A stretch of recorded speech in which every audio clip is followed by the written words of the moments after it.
अस्सलाम वालेकुम वरहमतुल्लाहि वबरकातुहू। मैं नूरुल हुदा कुरैशी अपने इस YouTube channel BZ education TV के ज़रिए आपका इस्तकबाल करता हूँ। आज का जो हमारा वीडियो है वो स्पेशली टीचर्स के लिए जो इंग्लिश की वीडियोज़ बनाना चाहते हैं के लिए मख़्तस किया गया है। जैसे कि टाइटल से आपको अंदाज़ा हो गया है, आज मैं आप लोगों को मोबाइल फ़ोन के ज़रिए तालीमी वीडियोज़ कैसे बनाते हैं, इस पर कुछ रोशनी डालने वाला हूँ। दोस्तों, लॉकडाउन का जो सिलसिला था वो तो ख़त्म हुआ है और जल्द ही हमारा एक्चुअल टीचिंग जो हम रिवायती अंदाज़ में करते हैं वो शुरू होने जा रहा है। लेकिन ये जो हमारा तालीमी सिलसिला ऑनलाइन टीचिंग के ज़रिए, डिजिटल तालीम के ज़रिए जारी था, क्यों ना अगर ये एक अच्छी चीज़ है तो इसे जारी रखा जाए।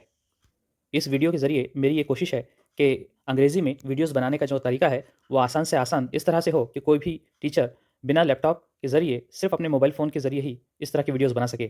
क्योंकि लैपटॉप या डेस्कटॉप कंप्यूटर होना हर एक के पास नहीं होता है, लेकिन देखने में आया है कि जो मोबाइल फ़ोन्स हैं, आजकल हर ख़ास आम के पास होते हैं। काफ़ी सारे टीचर हज़रात जो यूट्यूब पर काफ़ी अच्छे अंदाज़ में तालीमी वीडियोज़ बना रहे हैं, मोबाइल फ़ोन्स के ज़रिए या फिर लैपटॉप पर एडिट करके, मेरा ये तरीका उनसे थोड़ा आसान है, इसलिए कि मैं ज़्यादा सॉफ्टवेयर्स का इस्तेमाल नहीं करता और ना ही बहुत ज़्यादा एडिटिंग का यूज़ करता हूँ। इसलिए मैंने अपने इस तरीके को मिनिमलिस्टिक अप्रोच कहा है, यानी आसान से आसान और कम से कम चीज़ें जिसमें दरकार होती है। तो सबसे पहले जब भी आप किसी टॉपिक पर अपना वीडियो बनाना चाहते हैं, तो ज़ाहिर-सी बात है, हमें पहले एक टॉपिक का इंतखाब करना होता है और इसके लिए सबसे पहले ज़हनी तौर से अपने आप को तैयार कर लेना चाहिए।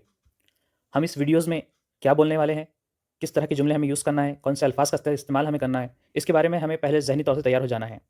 हम अपनी वीडियोज़ को किस तरह से दिखाना चाहते हैं, ये बहुत इंपॉर्टेंट है। शुरुआत का पहला मिनट क्या होगा, दरमियान में हम किस तरह से एक्सप्लेन करेंगे, एंडिंग में हमारे हमारे स्क्रीन पे क्या दिख रहा होगा, ये सब चीज़ें हमें पहले से सोच लेनी चाहिए। यानी स्टेप बाय स्टेप आपको पूरा अंदाज़ा होना चाहिए कि आपका जो फाइनल प्रोडक्ट बनकर आने वाला है, वो किस तरह से दिखेगा। इसलिए बेहतर है कि सबसे पहले आप अपने एक कागज़ पर रफ़ नोट्स निकाल लीजिए। इसके बाद अगला मरहला होता है कि रिक्वायरमेंट्स यानी हमें किन-किन सॉफ्टवेयर चीज़ों की ज़रूरत पड़ने वाली है। यानी इमेजेस, पीडीएफ फाइल्स, कुछ वेबसाइट्स या पीपीटी फाइल्स अगर आप बनाए हैं, इसी तरह से हमारे पास जो हमारी गैलरीज़ में अलग-अलग किस्म के फ़ोटोज़ या स्क्रीनशॉट्स होते हैं, हमें उनकी ज़रूरत इस तरह की वीडियोज़ बनाने में पड़ती है। सबसे पहले आप एक फ़ोल्डर में उन इमेजेस को जमा कर लीजिए, पीडीएफ्स को भी जमा कर लीजिए, जिनकी ज़रूरत आपको इस वीडियो को बनाने में लगने वाली है। जैसे इस वीडियो को बनाने के लिए मुझे जिन इमेजेस की ज़रूरत पड़ने वाली थी, मैंने उन्हें यहाँ पर अपने मोबाइल के इस फ़ोल्डर में जमा कर लिया हूँ। बाज़ दफ़ा जो चीज़ें हमारे पास मौजूद ना हो, तो हम इंटरनेट की मदद से भी वेबसाइट्स के स्क्रीनशॉट्स निकाल कर उनका इस्तेमाल हमारे वीडियोज़ में कर सकते हैं।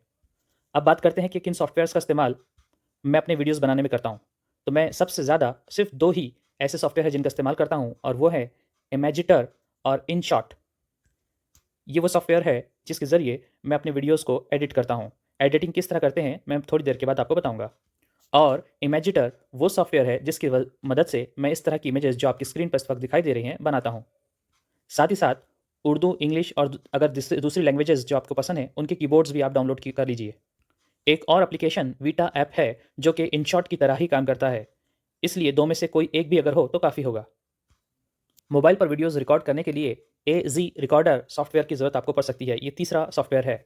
वैसे मैं क्योंकि सैमसंग का मोबाइल चला रहा हूँ, इसलिए मेरे मोबाइल में सैमसंग का वीडियो एक रिकॉर्डिंग ऐप ऑलरेडी अवेलेबल है। यहाँ पर ख़ास बात ये भी है कि जब आप अपनी वीडियोज़ को रिकॉर्ड करना चाहें, तो पहले इनकी सेटिंग में जाकर आप वीडियो का रिज़ॉल्यूशन 720 या फिर 1080 रख लीजिए। मैं अक्सर अपनी वीडियोज़ की रिकॉर्डिंग का रिज़ॉल्यूशन 720 रखता हूँ। याद रखिए, रिज़ॉल्यूशन जितना ज़्यादा होगा, आपकी वीडियो की फ़ाइल का साइज़ उतना ही बड़ा होता जाएगा। एज़ी रिकॉर्डर या सैमसंग वीडियो रिकॉर्डिंग ऐप की सेटिंग में जाकर आप रिज़ॉल्यूशन सेट कर सकते हैं। उसी तरह से अगर आप चाहें, तो वहाँ पर आपका चेहरा दिखाई दे या ना दिखाई दे, इस पर भी आप इनेबल या डिसेबल का ऑप्शन क्लिक कर सकते हैं। ये सब तैयारी हो जाने के बाद आपका एक्चुअल वीडियो रिकॉर्डिंग का काम अब शुरू होना चाहता है। इसके लिए सबसे पहले आप ये कीजिए कि अगर आपके पास वाईफ़ाई है या इंटरनेट डेटा आपका ऑन है, तो इन्हें बंद कर लीजिए। वाईफ़ाई, इंटरनेट वगैरह या नोटिफ़िकेशन बंद कर देने की वजह से होता ये है कि हमारी वीडियो बनाने के दौरान किसी तरह का कॉल या मैसेज या नोटिफ़िकेशन नहीं आते। वरना वीडियो रिकॉर्ड करते वक़्त अगर इस तरह से कोई नोटिफ़िकेशन आ जाती है, तो हमारा वीडियो डिस्टर्ब हो जाता है। इसके अलावा आपको एक शांत कमरे की ज़रूरत पड़ेगी। इसके अलावा अगर आपसे मुमकिन हो, तो अपने कमरे के फ़ैन को भी स्विच ऑफ कर दीजिए। बाज़ असातिज़ा इस तरह की वीडियोज़ बनाने के लिए माइक का यूज़ भी करते हैं। आप अगर चाहें और आपको सहूलत है, तो आप ₹800 से लेकर 1000 या ₹2000 के दरमियान भी माइक खरीद सकते हैं। वैसे मैं अभी तक के अपने जितने वीडियोज़ बनाया हूँ, उनमें मैंने माइक का यूज़ बिल्कुल नहीं किया। साथ ही साथ आप अपने मोबाइल को लैंडस्केप मोड पर कर दीजिए। लैंडस्केप मोड यानी हमारा मोबाइल दाएँ से बाएँ की जानिब हो, ना कि ऊपर से नीचे की तरफ हो। जैसे इस वीडियो को जो आप देख रहे हैं, इसे हम लैंडस्केप वीडियो कहेंगे। और अब कुछ सेकंड्स के लिए मैंने अपनी वीडियो को पोर्ट्रेट मोड पर कर दिया हूँ। हमें इस तरह का वीडियो नहीं चाहिए, बल्कि हमें अपना वीडियो इस तरह से चाहिए। साथ ही साथ अगर आपके कोई एप्लीकेशंस बैकग्राउंड में चल रहे हैं तो बेहतर है कि उन्हें भी बंद कर दिया जाए। और अब आप इमेजेस को सामने रखकर वीडियो रिकॉर्डिंग ऐप को शुरू करके अपनी बातों को साथ में बोलना शुरू कर दीजिए, जिससे आपकी आवाज़ उस तस्वीर के साथ जुड़कर एक वीडियो बनना शुरू हो जाएगा। वीडियो बन जाने के बाद उसे सेव कर लीजिए और InShot एप्लीकेशन की मदद से अब आप अगर आपकी वीडियोज़ के अलग-अलग टुकड़े बने हैं, होता ये है कि बाज़ दफ़ा वीडियो रिकॉर्ड करने के दरमियान हमें उठकर जाना पड़ता है या बाज़ दफ़ा रोक देना पड़ता है वीडियोज़ को। इस तरह की वीडियोज़ को एक साथ जॉइन करके एक बड़ा वीडियो हमें बनाना है, जिसके लिए हम InShot एप्लीकेशन की मदद लेंगे। साथ ही साथ मैं अपने वीडियोज़ को थोड़ा स्पीड अप कर देता हूँ, यानी कि इसकी जो नॉर्मल स्पीड होती है, उससे बढ़ाकर उसे 1.2 1.2 की स्पीड कर देता हूँ, जिससे हमारा 20-30 मिनट का वीडियो थोड़ा सिमट कर उसमें 4-5 मिनट कम हो जाते हैं। इस तरह से वीडियो की लेंथ कम हो जाती है और हमारा वीडियो देखने और सुनने वाले का वक़्त भी बच जाता है। इसके अलावा InShot एप्लीकेशन में जाकर आप वीडियो पर अपना नाम, स्टिकर, फ़ोटो या लोगो इसी तरह से अलग-अलग इफ़ेक्ट्स भी डाल सकते हैं। मैं ज़्यादातर अपने वीडियोज़ को नॉर्मल रखना पसंद करता हूँ। InShot एप्लीकेशन में वीडियो को सेव कर लेने के बाद अगला मरहला यूट्यूब का आता है। आपकी गैलरी में सेव किए गए उस वीडियो को अब हमें यूट्यूब पर अपलोड करना है। इसके लिए आपका यूट्यूब अकाउंट होना ज़रूरी है, जो कि ऑलरेडी आपका यूट्यूब अकाउंट होता भी है। आपका जीमेल अकाउंट ही असल में यूट्यूब अकाउंट है। दोनों कोई अलग-अलग अकाउंट नहीं है। जीमेल अकाउंट जिसके ज़रिए आप ईमेल भेजते हैं या प्ले स्टोर से अलग-अलग एप्लीकेशंस या गेम्स डाउनलोड करते हैं, वही जीमेल अकाउंट आपका यूट्यूब अकाउंट भी होता है। इसके बाद अपनी गैलरी के शेयरिंग बटन से वीडियो को यूट्यूब पे अपलोड कीजिए। यूट्यूब पर जाने के बाद उसे एक टाइटल दीजिए। टाइटल के नीचे डिस्क्रिप्शन यानी उस वीडियो की मुख्तसरन मालूमात वहाँ डालिए कि वीडियो किस सिलसिले में बनाया गया है।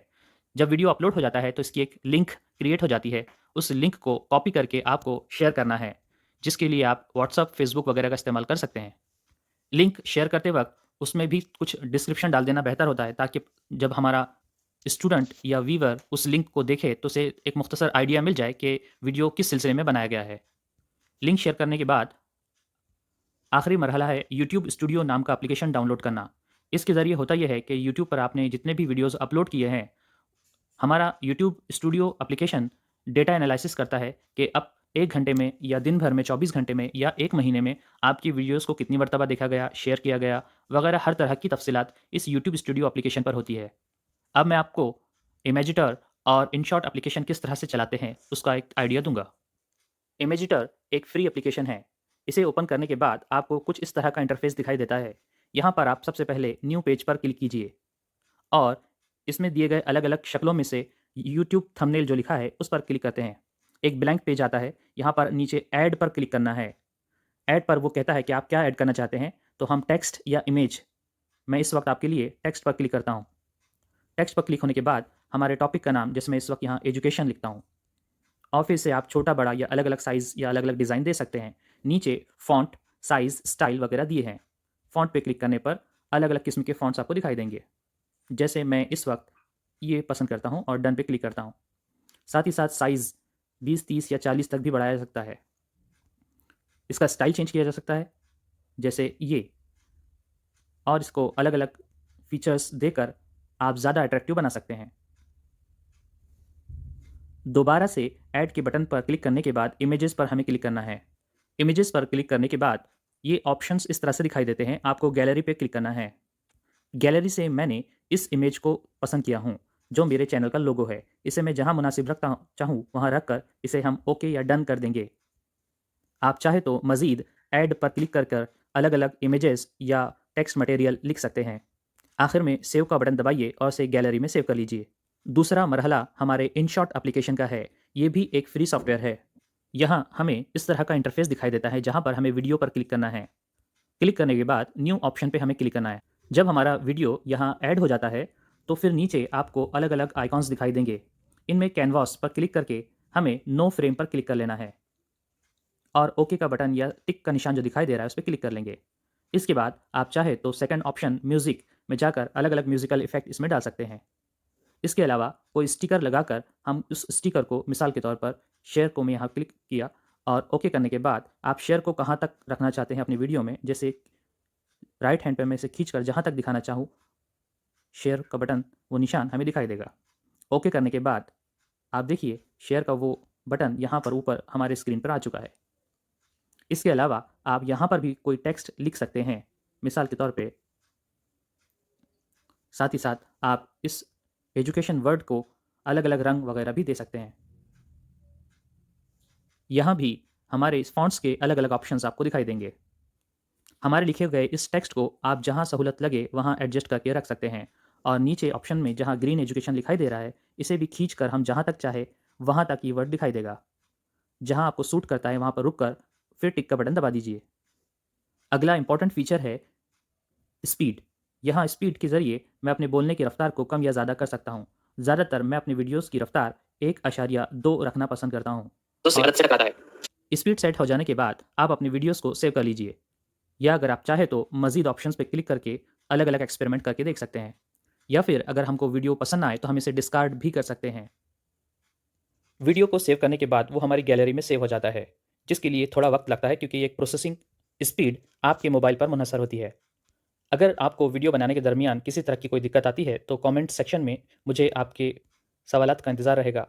इंशाल्लाह मैं कोशिश करूँगा कि आपके जवाब दे सकूँ। सैमसंग के मोबाइल फ़ोन्स में स्क्रीन रिकॉर्डर ऐप तीसरे नंबर का बटन बटन आपको दिखाई दे रहा होगा। उम्मीद करता हूँ कि मेरा ये वीडियो आपके लिए मुफीद रहा होगा। इंशाल्लाह फिर अगले वीडियो में जल्द मुलाकात होगी। अल्लाह हाफ़िज़।